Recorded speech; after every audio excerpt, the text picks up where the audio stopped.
Okay, here's a quick guide on how to make a household budget that includes a financial plan and you can still buy all the lattes you want. I talk about the most exciting things, don't I? Here's how to make a budget. I don't make my budgets the same way as a lot of other people do, right? I don't track my discretionary spending.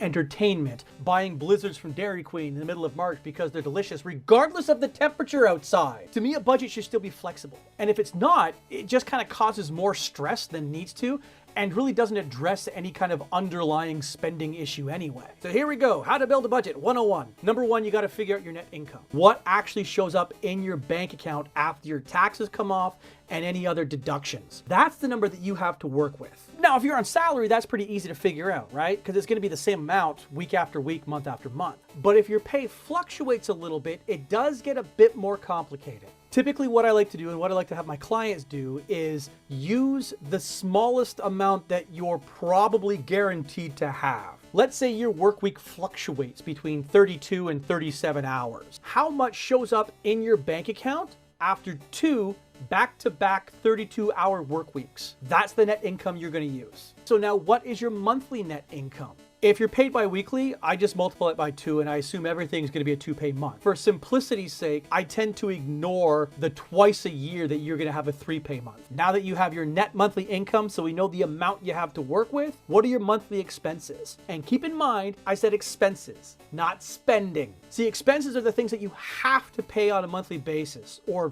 some other regular interval. Your mortgage or rent, it's your car payment, it's your electricity bill, that kind of stuff. The amount that you spend on Batman memorabilia does not count. Now let's say you have a bill that isn't consistent, like your hydro bill isn't equal billing. Take 6 months and do an average. So subtract your expenses from your net income. If you're in a deficit, there's an issue somewhere down the line that a budget is not going to fix. If you're in a surplus, that's good. That's where you want to be. Take a portion of that surplus and dedicate that towards a financial plan. Now, whatever's left in your account, as far as I'm concerned, you can spend guilt-free. All the lattes, going out for dinner, all the Funko Pops, all the amazing Spider-Man comic books you want, guilt-free. So just to kind of wrap things up, to me, a budget should still be flexible. It's not about tracking every penny that you spend. It's about using it as a tool that helps you shift your priorities as to how you spend your money. Priority 1 is pay your bills. Priority 2 is pay your future self. That's your financial plan. Priority 3 is comic books and bubble gum and whatever the hell makes you happy, because you still have to live your life. And you can spend some money to do that. Once your first 2 priorities are taken care of, you can spend the money however you want. I mean, like within reason, maybe stay away from illegal drugs.